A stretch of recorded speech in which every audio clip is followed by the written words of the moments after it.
Welcome to Higher Learning. I am your host, Oz Rashid. This is more than just a podcast. It's a front row seat to how elite leaders build the most iconic of teams. The kind of leaders who spot potential that others overlook, who build cultures people don't want to leave, who set the bar, then raise it. Work and how we work is evolving at a rapid pace like no time in history. Our guests will give you insights on how to stay out in front when it comes to all things talent, leadership, management, artificial intelligence, and developing the skills that actually matter. Whether you're a founder, hiring manager, or just obsessed with building teams the right way, this is your spot. If it's your first time here, welcome. Hit that subscribe button, drop a rating, tell a friend who gets it. To our longtime listeners, we appreciate you. Thanks for the continued support. Now, let's get into it. I always say we have a very special guest, but today we have a very special guest, somebody I consider a friend. We're going to be joined by Michael Rady, the EVP of People and Culture at Swisher. There's leadership, and then there's generational leadership. Michael comes from a coaching family. His dad was one of the most successful high school basketball coaches in Indiana history, so it's no surprise Michael's career has been built around helping teams win, scale, and evolve on and off the court. Stepping into a legacy brand like Swisher can be tough, but with a mandate to modernize, you want to come from great big brands prior to that. He held senior HR roles at PepsiCo, United Parks and Resorts, and Ingersoll Rand, leading through massive org change, people development, and performance at scale. But here's what makes Michael different. He lives that coach's mindset I talked about earlier. He believes every great leader is also a great teacher, and he's got the reps to back it up. We're going to talk about everything from how he got into HR, to coaching, to what drew him to Swisher, and where most managers fail. Michael, how you doing, buddy? I can't complain, and wow, what an intro. Oz. You've perfected that, my friend. You have perfected that. Thank you, sir. I want to make sure I do right by our guests for taking out of their busy lives to come onto this show. I want to make sure we highlight them and what makes them special. And I love that you said can't complain. We were talking about that earlier. There is no reason to complain. We are living blessed lives out here. Let's start here, my friend. Tell us a bit about what I asked a minute ago, HR, because I know most people, when I talk to them about when they're 8, 9 years old, they're not dreaming of payroll and employee relations and talent strategy, right? So tell me about your journey into HR. Planned, something you fell into? Yeah, when I was 3, I wanted to be, obviously, for me, it's interesting because I was probably, it was more of a delusion than a dream, but I wanted to play tennis and I wanted to play at a high level, see if I could play for a living. And I wasn't certainly good enough to play at that level. But, I was able to sort of parlay that into a scholarship at college. And then it got me into, I was able to live at home and go to school. And really, I got a graduate degree from Indiana State University. And the specialization was human resources. And I took one class and it was employee motivation. And that set the course. Before that, I had other desires, other kind of dreams to do career once I knew I wasn't going to be playing tennis. But quite honestly, that one course really helped me get focused and locked in. And, I think one of the things that's really helped me over the years is I didn't come at it thinking, I'm got into HR because I want to help people. I didn't have this sort of, I didn't have a true north that said, this is what HR should be. What I felt was how do you go and create value, right? How do you figure out, start back from the customer, the consumer, work your way back and learn the business. And then when you do, you can make some massive impact on the people from the people side, on the business by just understanding that business through our function and through kind of leadership. So that's really what got me, to be very honest with you, that one course, employee motivation. I'll never forget it. Wow. Sliding doors. That's those small decisions we make that really alter the course of our lives. I love that. I got to ask a quick question before we get into it. So you said that you weren't good enough to play professionally. Was there a specific match or a specific opponent or something that came up that you were like, I'm not sure this is going to happen for me? Well, when you don't make it, you lose a lot more than you win. So there's probably a lot of matches that I should have caught it before I actually did catch it. But I think it was, I hung with some guys in the top 1,000 in the world, and quite honestly, I knew at some point I wasn't going to be able to make a living, but I wanted to get a world ranking because I thought it would be cool just to say I was world class. And quite honestly, that sort of has what's led me to, you had mentioned earlier, even about the brands, whether it's Pepsi or Swisher International now, I wanted to be, I thought, practicing HR at one of those organizations, I thought that would kind of be a world class kind of thing. So it was insect fuss for world class. It has always sort of driven me, and that's kind of where I ended up where I am. I love it, Michael. So here's what we're gonna do. Okay, in my community where I live, we got a lot of people coming out and casually playing tennis, like doubles, men, women, singles. Okay, I'm gonna bring you out there as my ringer. Okay, I'm gonna say, oh yeah, Michael, he lives down the street from me. We can do a little hustle I'm game more here. of a, Okay, I think we got. I I'm think now we. more of a has-been than I ever was, or whatever. I'm more of a has-been than that never was, probably that. And then I've listened to a couple of your shows. Obviously, they're fantastic, and I probably would spend. I'd probably be better hanging out with some of the guys that are smoking meats and spending time on the grill than I am playing those little like games.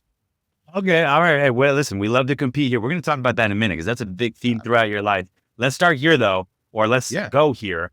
I love, I mean, listen, you worked at some of the most iconic brands that exist, right? PepsiCo, Ingersoll Rand, United Parks, which is SeaWorld for those who don't know. And then you just recently started as the Chief Human yep. Resources Officer, the top dog in the people space at Swisher. Yes. Can you tell us a little bit about what drew you to the company?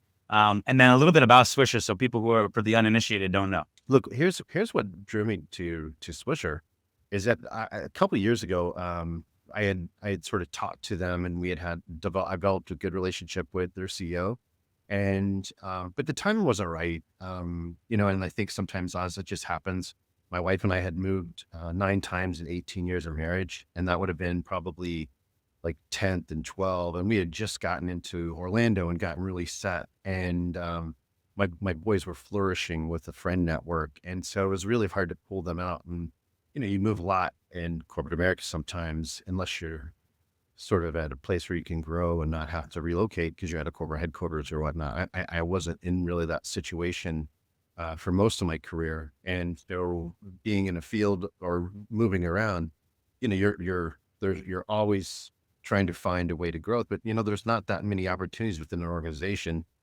in field locations and remote locations. So you kind of have to grow and move from there. So we came down here and have just absolutely loved it. I love my time at Pepsi. That was fantastic. I learned a lot. Some of the leaders, best leader I've worked with, been around, have been in that organization. And then recently had a call back because the job was open, and I just remembered my conversations with the CEO. It's a family-run company, and you feel it. The experience is phenomenal. It's one of the, I couldn't, I can't say I wish I would have done this years ago, because I don't know if the timing would have been right and would have been like at home. You have young ones at home, you have things, as well. And so sometimes it's like, when do the stars aligned? And the stars have definitely aligned here. And, Swisher is, famous for Swisher Sweets. They own Drew Estates as well as a premium cigar brand.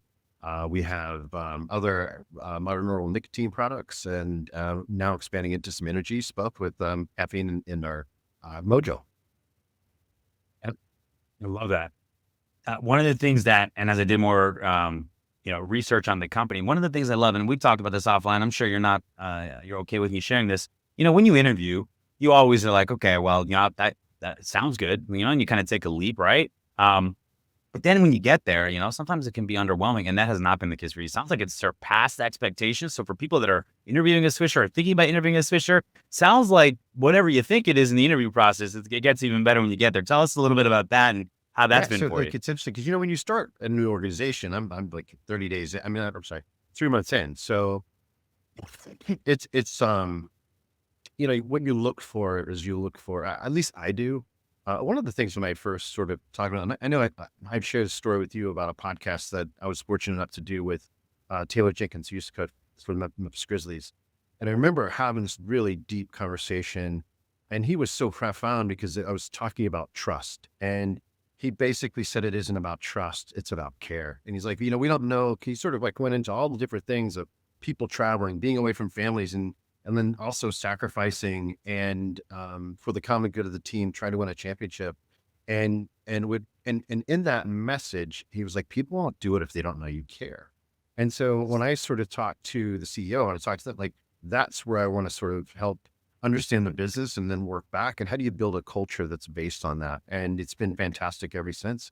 I mean, I think as we think about it, we're in the really, really infancy of our developing the EVP. I'm going on some listening tours to make sure that we get this right. But I just think something's different. It's truly is the Swisher experience is something that like I I I can't get out of my mind because it's different from the interview process, from that like the leaders that we're bringing into the organization are first class. I like again. I think you mentioned it earlier. When I come from a coach's background, that's what I'm interviewing folks for. I want to know, can they lead? I want to know, can they drive, the business results in the right way through people and get things done? And I feel like I've really found a perfect spot. You can't fake the No, passion I hear in your voice, the yeah, excitement of pursuing purpose. I love that for you, man. I'm so glad you're in a place where you feel good and you feel like you can make a difference and an impact. So really excited. I'm really excited to keep track with you and keep going forward and support you along the way, man. Very happy for you. Now listen, I could just sit here and I back up real quick. Taylor Jenkins, we need to get this guy another job. Okay, that's a good great coach. Yeah, Yeah, the Memphis Grizzlies consistently outperform win yes. projections, right? And brought a team of very I don't know, volatile type personalities together to a winning mojo, no pun intended. And I think that guy needs to be working. I'm sure he's an assistant coach somewhere, but he's a really good coach. That must have been an awesome He's experience. a great coach. He would be a great podcast host for you, guest, but he would be a great podcast guest for you as well. It's interesting because he alluded to his piece, and it really was around care. It was really around care because he was like, I can trust you to walk down the hallway and you can deliver it, but like again, I won't do it if I don't know that you care. And what was interesting is that he gave an example that you're asking some of these athletes, and if you're asking me to score 9 points a game versus 12, or you're asking me to score 5 points a game because of my role versus 9, the millions of dollars that adds up to over a year, a course of a contract. And it's interesting because John Cooper, we also did another podcast with him, he said something very similar in that, like, that selflessness people have, like they're asking people to like score less goals to be a better part of a team that can win a championship. And it's like that secret sauce is why those guys win. And I think it's why any team wins, quite honestly. And so, yeah, I definitely want to see Taylor back coaching. Yeah, me too. So we'll have him as a higher learning guest, and we'll see what we can do to get his name back out there. All right, so here's the deal. I could talk all day with you about management and HR and talent reviews, but I'm a sports guy. I love sports. So when I found out your background, your dad's background, I just wanted to get into it. I wanted to talk about it. So your dad is one of the winningest coaches in Indiana high school basketball history. This is probably the state most known for its love of basketball. I mean, no offense to Rhode Island. Your dad's not the winningest coach in Rhode Island history. That's Indiana history. So I'm sure you watched Hoosiers within, I don't know, 6 months of coming out of the womb. You have probably had a Larry Bird jersey at some point. Sounds like you're a Sycamore alumni, right?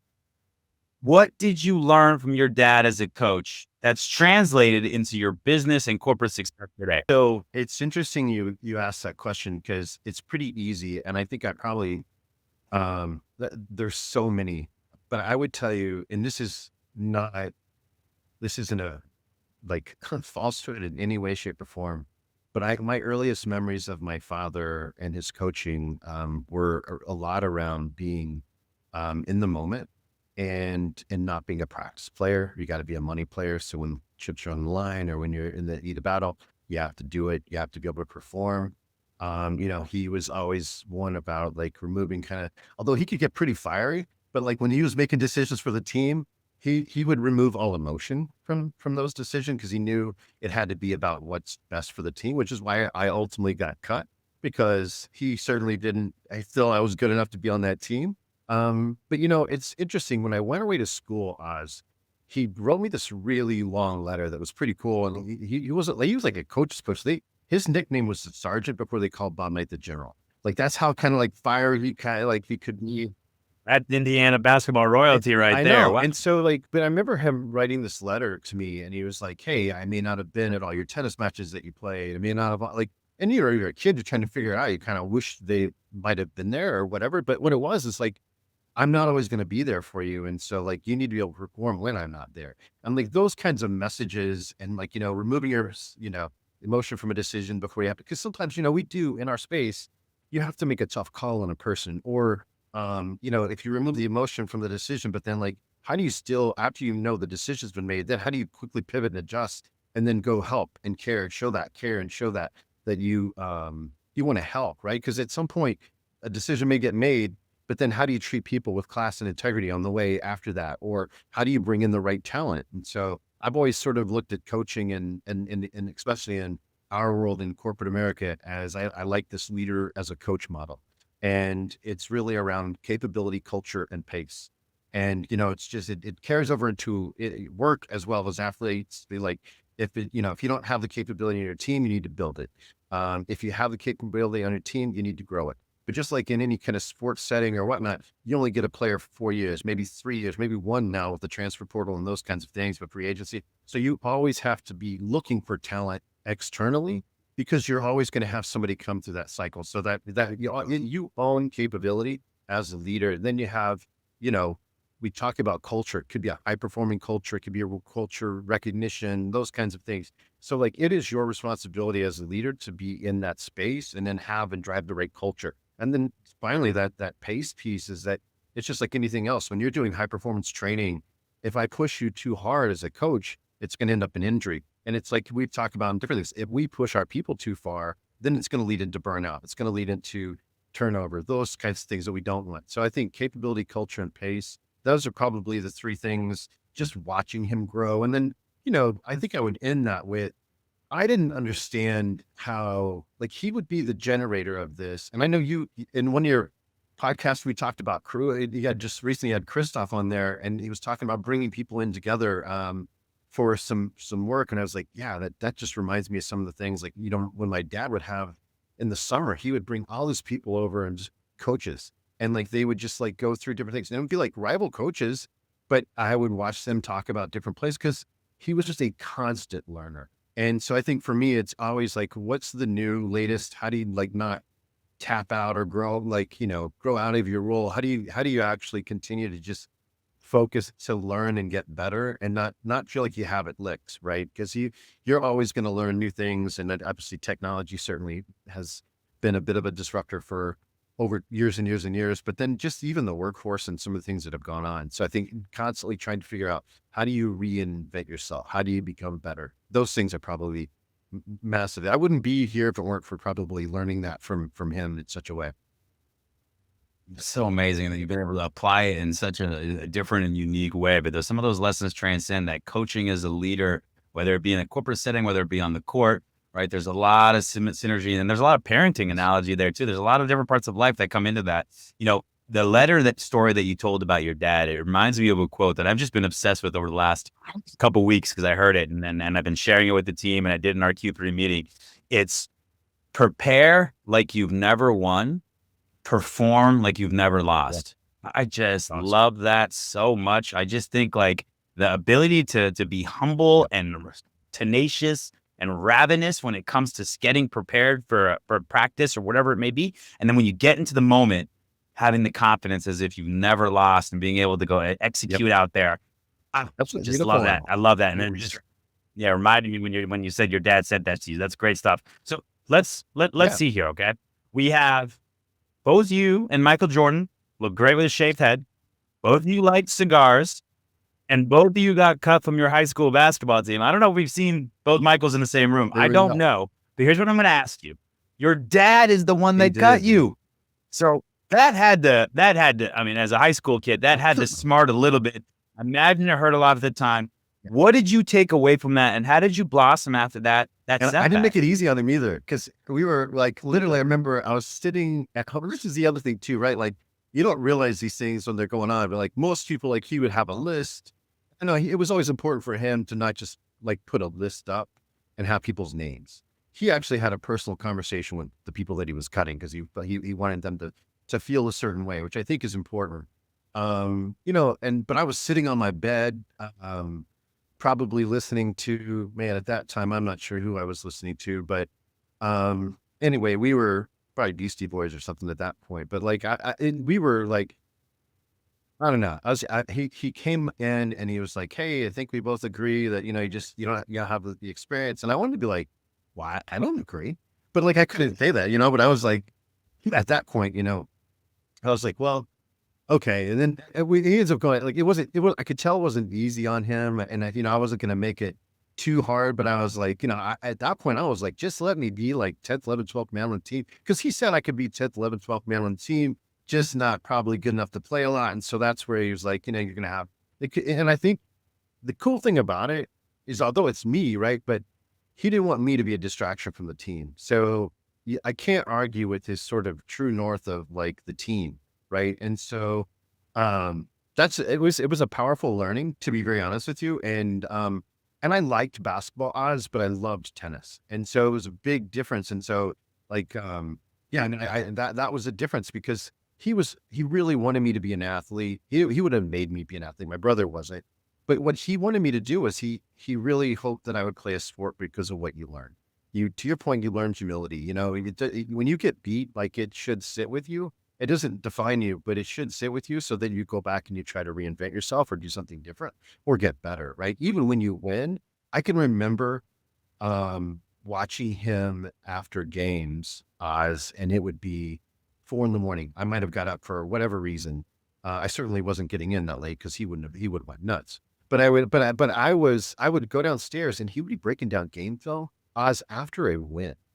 And so like, it's like, is that kind of dedication, which is, again, it helps me because even when we have something that's good, that's going on, I'm still like, how do we get better? And like, let's critique this. Let's have an opportunity. And I think there's something special about understanding critique versus criticism, right? And then the critique you really can get better and grow from. Criticism, that becomes a little bit more painful, sometimes personal, right?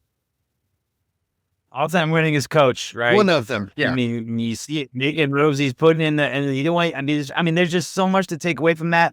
What an amazing thing. I think in the moment, obviously it hurt. I think it sets you on a track to a sport that you really loved in tennis. It probably taught you a lot. He probably did, right? Saved you a lot of angst in terms of, what it meant for the team. And also probably showed who he was as a coach to everybody else watching and how solely dedicated he was to the team and growing the team, man. It's a great story. It's something that's awesome. It's amazing to watch how you took that and made something of it and really use it as a rocket ship to kind of take you to the next level. But I love that. Thank you for sharing that, man.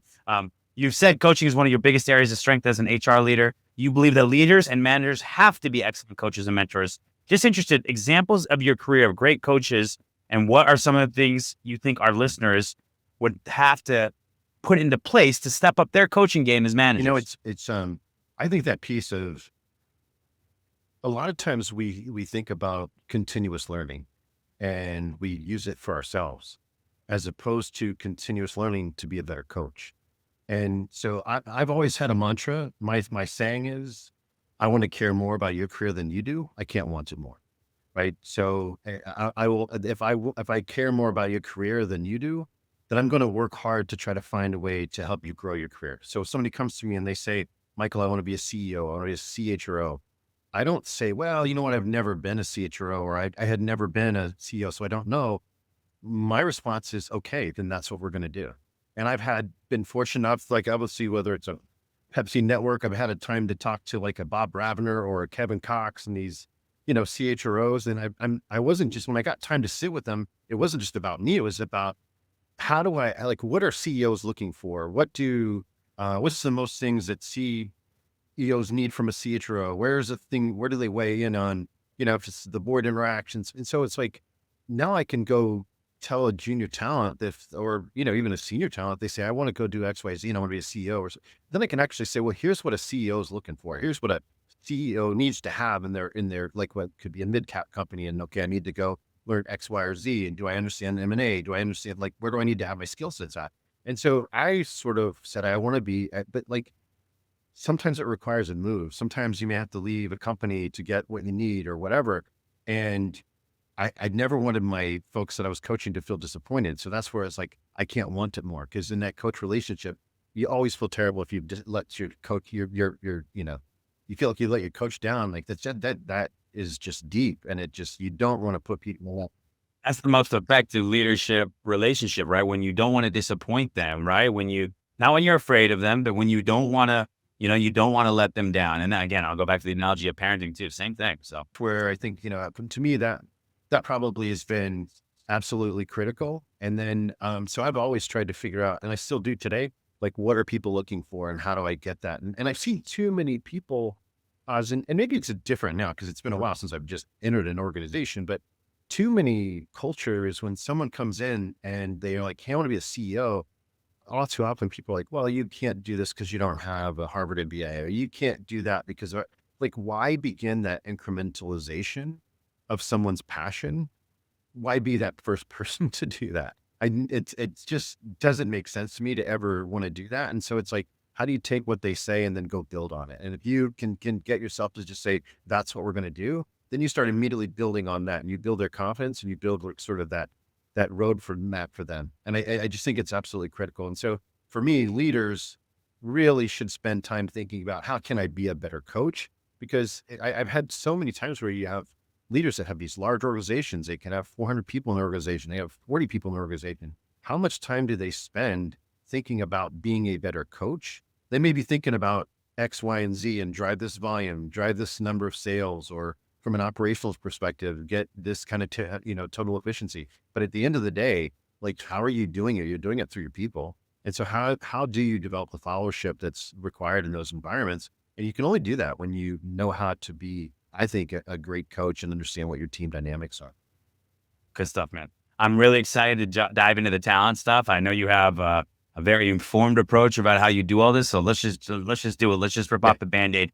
I want to hear about when you're building teams for yourself, or you're building, for advising a CEO on how it's best to build teams within an organization. Give me a core hiring philosophy, right? What's something that you're looking for out of individuals that you bring onto your team? This is going to sound a bit nebulous, but it's reality. I want someone that when they wake up, they want to be great.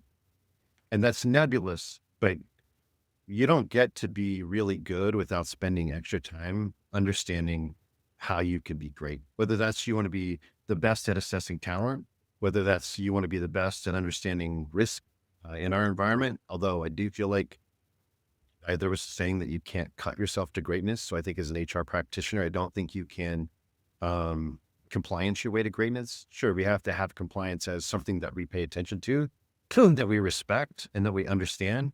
But if that's your defining moment as an HR person, I don't know that you're going to continue to grow at the places that you want, because the business is still going to need to deliver objectives, and they're going to need more of a, how can we versus no, we can't. When I'm looking for that, so like, to me, I want somebody that's inspired, and I want somebody that wants to be inspired. That to me is, and you can ask somebody like, what's your best accomplishment? I think it's just one of the best interview questions I've ever had, that to give me the insight into an individual.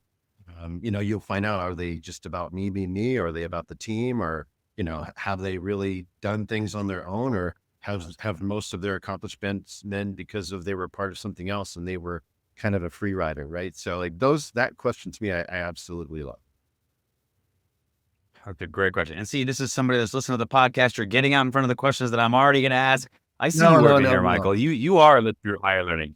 You're doing a great job. I love it. All right, let's talk about this then. I know you got to have a good, memorable interview experience for me. Either you were interviewing somebody or you were interviewing. What can you tell me? Give me a good one. Yeah, you know what? I'll show some vulnerability here. And I think, and I'm really passionate about this, in that someone asked me to be a part of the leadership development program. And guy's name was Al Simpson at Ingersoll Rand. And I really liked him. I had been working there.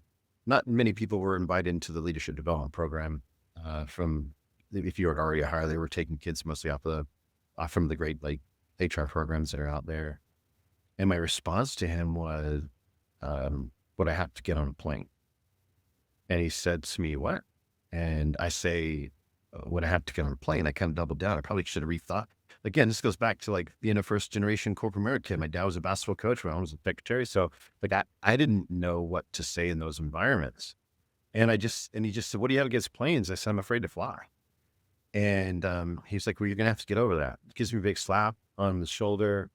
And, I think what was really pivotal and what that showed me is that, like, as I grew my career, I wouldn't be here if I weren't for him.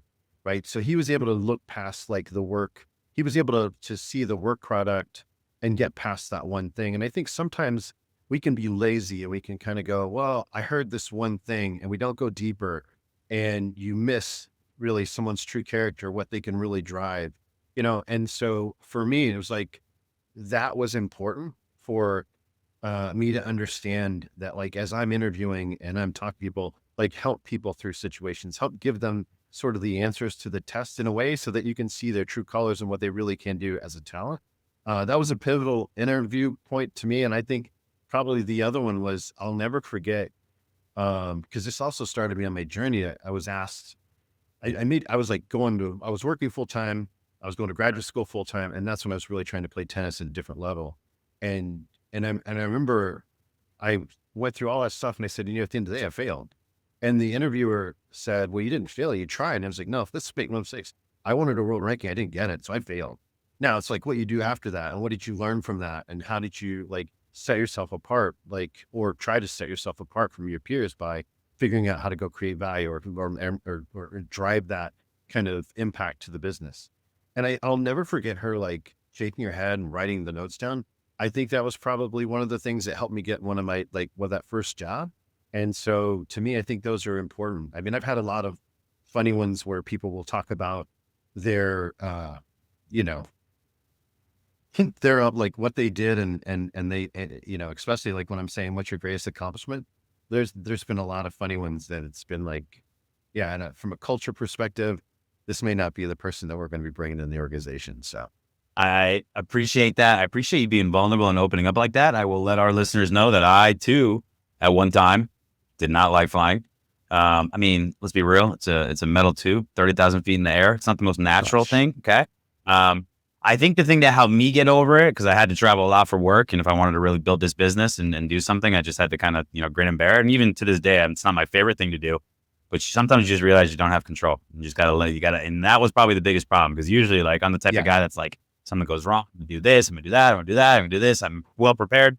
And in that situation, right, it is what it is. So that's something that I had to mentally move on. And then I had kids, and I kind of was like, if I'm flying with my kids, I certainly have to be, the rock for them, right? I can't do this. So now I'm taking care of my kids when they get a little bit afraid. So that's awesome. Sometimes we just need that pat on the back that tells us we can do it, and you got to get over it. And I see that was very formative for you. Scott Greenhouse, probably one of the most influential people I've ever worked for. He literally said, he put me through a fearful flying program. And so he helped me because I missed a big meeting. I remember being in his office and I was like, I didn't grow up as a generation that, you cry to work.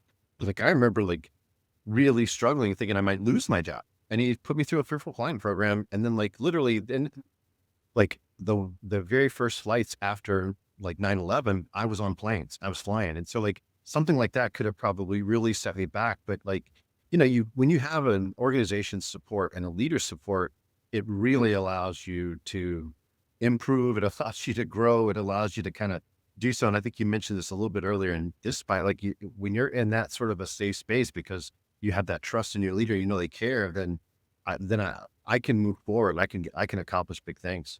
I was just about to ask you, what did Taylor Jenkins say it's about, right? It's about that care. And in both of those instances, in different ways, they showed they cared, right? One was a little bit of a tough love, and one was a little bit, okay, let me get you the support you need. Amazing. I appreciate you sharing that, man. That's awesome. All right. Let me ask you about this. You're talking about building an EVP right now, or kind of transforming this EVP at Swisher. I'm interested, and maybe we can like go behind the scenes if you're okay with it. Like, how do you integrate that into an interview process so people feel that, right, from first touch? Like, how do you do that? Because I think there's a lot of HR leaders who might be listening to this who might be interested in how you answer really that. In our empathy, and I'm still on my learning tours and listening tours. So I would listening tours. So I would say that like we're just getting started. But look, when you bring things together and you talk about the experience, I like to look at this as I know you've talked about this before, and I'm in the same way. I love the CPG space just because of consumerism. And to me, I like to look at talent as a consumer of what we have, like what our work offering is. And that to me is how you sort of have to bring this into light, whether it's like how you go out and you advertise, but how you interview and show up in the questions. I think in the questions and the actual interview process, we need to spend just as much time having that individual understand what our culture is about, what we want to accomplish as an organization and why they would want to work here. But the thing I like about it is that, like, if you look at it as a consumer lens, there's some consumers odds that are going to be too expensive, or they're going to be too nuanced, that a business isn't going to go after that business, right? Like you may want X, Y, Z, but like providing that sort of functionality, it may be too expensive, and so we have to do something different. I think companies in the same way, like, you have these people who are saying, well, we want a 5-day work week, or we want 3 hybrid, or however you approach those things. To me, if you think about the experience, you think about the overall talent, it's really about how do you flip that? Think about the talent as a consumer, and then go after the best talent that you can. And that sounds probably too cliche, because you hear a lot of people say it, but I think it's the treating your potential employees and you're treating your current employees as consumers of what you're offering from a workplace or work product is the differentiator.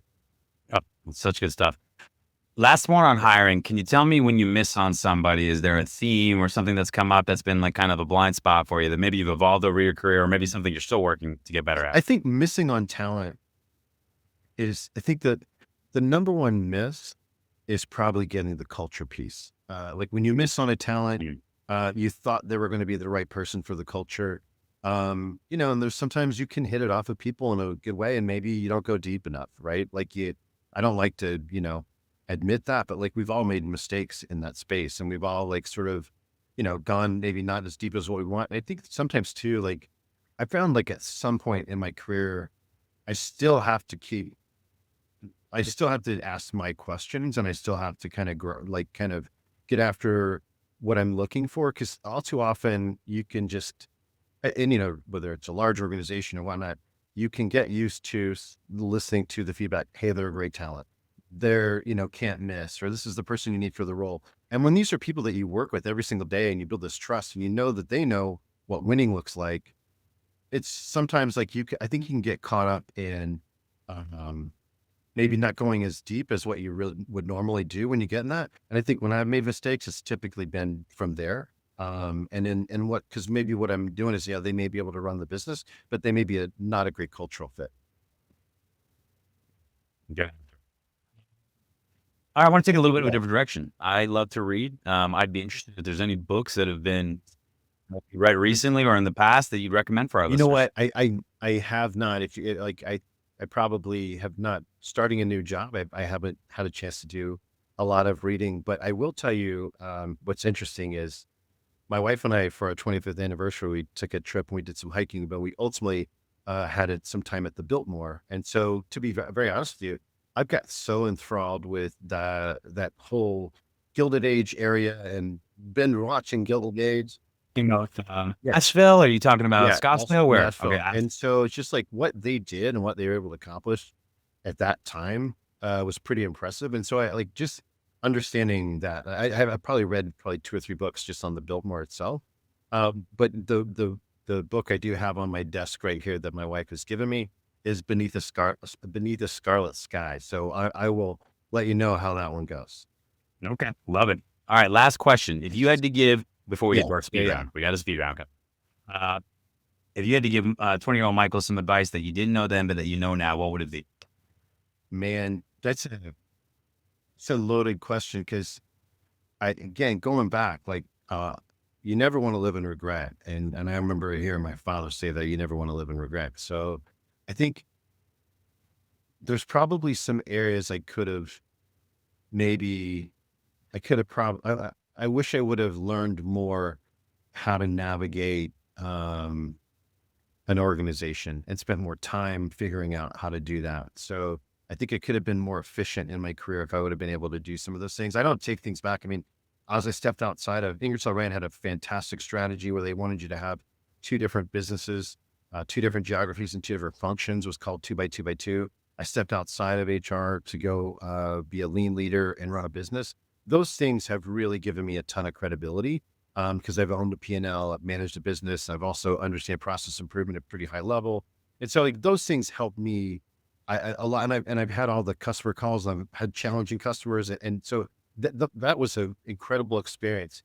Although, having said that, I felt like I would be the most impactful HR sort of head of HR if I really understood the business, could I have learned the business at a depth from if I was staying in my function? Maybe I could have.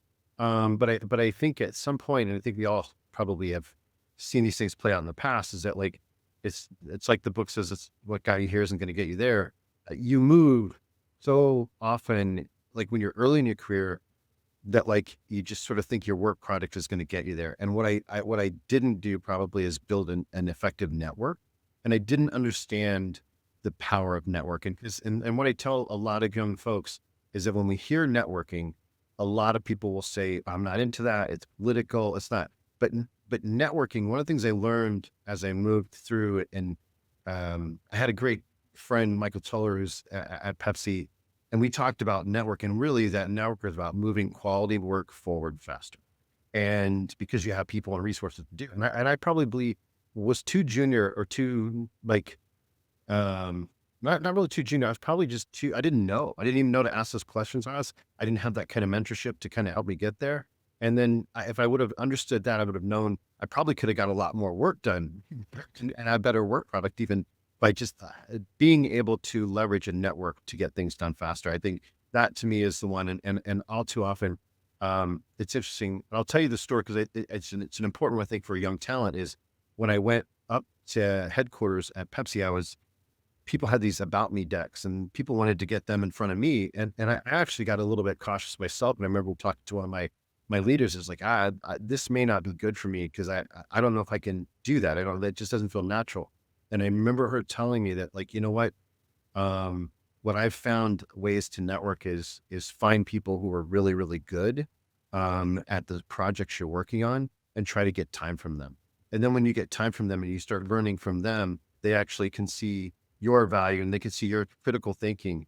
And that's a way to start getting a network built. And I was like, wow, that's an awesome way to build relationships that fits your style. So I think, I'm not saying the about me decks aren't good. A lot of people like those.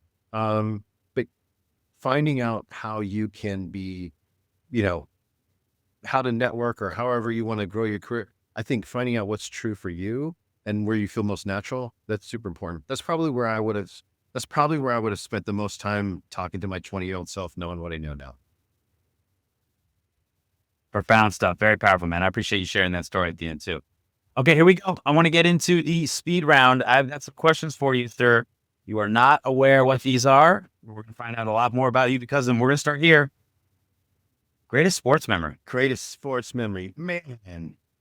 You can't guess. There's so many. I would say there's probably two. One, winning a conference championship in doubles with my partner, Jeff Carmack, was awesome. I remember just running over and like the old, like the World Series when Yogi Berra, I think Whitey Ford may have been pitching and he jumps on him that was just an elation that like I'll never forget.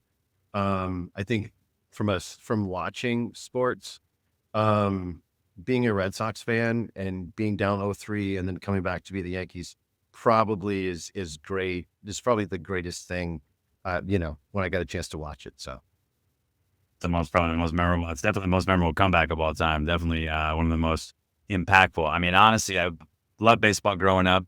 I remember in college, like I would race home to go watch Yankees, Red Sox, and I had no affiliation with either team. It was just so dramatic, so amazing, and so what a culmination that was in such angst. And then Boston never stopped winning after that. So, his favorite sports team, is it the Red Sox then? I like the Red Sox in baseball. I've always been a pseudo Pacers fan growing up in Indiana. But I'm probably more than anything, I'm a Pittsburgh Steeler, Notre Dame. Probably Notre Dame football is probably that's where I spend the most of my time. If I can have, you have a family, you can't always watch every game. And so, but the one I like to try to definitely sector out is the Notre Dame games. So I'm big Notre Dame. I've been to South Bend 6 or 7 times. I've seen the USC game 3 or 4 times, including the Bush game. Gosh. So yes. So big, not a big ND guy. My cousin went to ND. He kicked there for a little while. So I went with him, but I was a West Coast guy. So and I was always up chirping in his ear about SC. Who's your favorite domer of all time? Goodness. Who's my favorite what? Domer. It's funny. I grew up when I first started watching, like, I would say it's probably Joe Montana, because I remember those games. And then I always liked, even guys like Alan Pinkett and, probably lesser known name. They didn't, but like Jerome Bettis probably too is because he went and played for the Steelers. And then what I used to always do is, AJ Foyt, like this is how competitive I think kind of like my family was. AJ Foyt, if you remember him as a race car driver, whenever he would get beat at the Indianapolis 500, he wouldn't go to this like dinner ball thing. And so like I sat in that, I was like, okay, if the Steelers are out, I'm not going to watch the Super Bowl. So for years I wouldn't but I needed some reason to like follow a team or whatever. And so I would always look for whoever had like the biggest, like most, well, Notre Dame, Notre Dame like, contingent. Mark Rivaro and the Giants or whatever. Right. So that's kind of how I Amazing. I love how big of a sports fan you are. Me too, brothers. I always opt out too when my team doesn't make it. Unfortunately, that happens all the time for my teams. Coach who you think you have the closest leadership style to? Ooh. Wow. I'm still learning, and I would say that I'm still evolving because there's some that is probably a lot of my father, and I'm proud of that in a really, really big way. And I won't get emotional, but like that was my guy, and that I learned a lot from. And I think you even said this probably like it wasn't until I was probably 25 that I realized like, and I had this thought of like, was he ever wrong? But like, I mean, some of his style, he was a little tougher. So I have that, and I got to be careful because, generations are different. I think I would love to be able to continue to evolve and be like a Marcus Freeman. And I know it's a Notre Damer, but like, that's who I want to like. I love how he's approaching the game and how he's working through things. So, but I'm probably more of an old school guy. And I want to figure out how I can get to be. No, man, you sound like my cousin. I mean, he just talks himself into that. He was a Charlie Weiss guy. He was a Lou Holtz guy. He was, Bob Davy at one point, and then the luster was lost. Although I will say, I like a lot of what Freeman's doing. Great recruiter, great with the guys. Like, seems he has that CEO mentality. We've certainly seen them bounce back from tough losses to have good seasons like last year, and hopefully we're seeing it again this year. So we'll see. Okay, if you'd asked me who my favorite coach is, Steve, I probably would have said John Cooper from the Tampa Bay Lightning, because that guy. Okay, so you were saying John Cooper. I thought you were talking about the Ohio State coach, but then you said goals after that. So I was like, I guess not. So John Cooper. I know that you have a lot of listeners. I can't go that way with Ohio State because we just. Okay, yeah, two of my best friends are Ohio State alum, so I won't let them know. Figure out a way to beat him, but like John Cooper from the Tampa Bay Lightning is just phenomenal. And I mean, if you can hear him speak, or if you can ever get a chance to, he's a guy that's won at every level. And I'll tell you the story. Like when I was talking to him, he was like, I asked him, I was like, you won at every level. And I even said, isn't it like you have all this affirmation that you really know what you're talking about and that you know what you're doing? And when I asked, it's like, it could be almost like you could get yourself as like, I don't need to listen to anybody. Right. And he said, ever since I started coaching, I've always said, who's coaching the coach? And so he's had someone with him that was a former Navy SEAL ever since he was at the lowest level of professional hockey all the way through. That guy is like, I want to be like that guy, but that's aspirational. I love that. All right. Favorite Pepsi product? Blue can Pepsi and lemon lime Gatorade. Lemon lime Gatorade. St. Elmo shrimp cocktail, overrated, underrated, properly rated? That is an amazing, amazing question. You've done your due diligence. St. Elmo's is a fantastic steakhouse. I don't do shellfish. So I will tell you, anybody I've ever talked to, they say it is the real deal. The real deal. I want to try it. I love spicy. All right, last one. Indiana State alum, but the football team in Bloomington is playing pretty well. Does that make your skin crawl? Or are you excited for them? I'm happy for them, just as a native to Indiana and a Hoosier. Like, it's cool. Like, I grew up watching them where, Lee Corso was a big deal when I was a kid growing up, and he was the coach there. And so, IU, right? So, yeah, I remember how big of a deal when they won the Holiday Bowl in '79. So it's like, but for Signetti to bring what he's doing, it's unreal. And it's funny. It's like, not funny. The fun part about, I think this, and I was like, you can get this too, is that this generation is different and I don't mean generation from people, because you can get into that, but like with NIL and the movement of players, like think about it. If you're Joe Burrow and you're back with Justin Fields and CJ Stroud, that he couldn't get on. So he leaves and he goes, and now he's a generational kind of quarterback. So I just like, there's a lot of positive things about NIL that like allow player movement and like mobility, which I think is great, because we're finding out some of who the best athletes are. And because some of these even kids are coming in from Division II that are We just look, Michael. The thing is, we just test the outcome with it. So, like, if they stay and they show fortitude, like a Ty Simpson Yes. at Alabama, who's having a good season right now, right? Then it's like, oh man, look at the chutzpah Yes. of this guy. He stayed. And then if Joe Burrow and they leave for another opportunity, becomes the number one pick, then we judge it by that outcome. The reality is that there's no silver bullets, and that everybody's different, and every situation is unique. Yep. Listen, man, Kurt Signetti, I'm very, very, very, very impressed with what he's done over the last couple of years. He definitely has a very unique is not the right word, but like you said, maybe a little more of an old school coaching mentality. I'll tell you who I see: Jim Harbaugh 2.0, from the eccentricities to the way that he coaches to everything. But here's the thing I know about Jim Harbaugh, who I love as a coach. He wears out his welcome too, because there's only so long, like we talked about, that you can sustain that type of leadership. Not that I think he's like an authoritarian or anything like that, but he definitely has a hard coaching style. So we'll see. I'm excited. I'm very excited for him staying in Indiana. We'll see if that's the right decision over the long term, because there's some good jobs coming up. And did you know that this just turned into a sports podcast? Michael, I appreciate you coming on with me, buddy. We've taken some time here. I know a great episode when I see it. Thanks so much for everything, man. I appreciate you coming on. Great conversation. Really quickly, you always do such a fantastic intro. I just want to end with like, I was fortunate enough to get to meet you through a previous role. And I couldn't be more like impressed with what you're doing out here for our space. You're pushing the envelope. You're making people better. And, this is an absolutely great listen. And I'm not just saying that because you're having me on, man. I love what you're doing in our space. Keep pushing and keep grinding, man. It's an amazing compliment, but it's even more amazing because of who it came from. So I really appreciate that, man. I'm so glad that I've gotten to know you like I have. Thank you for coming on the show and sharing so much, brother. Man. All right, Michael. Talk to you later. Take care.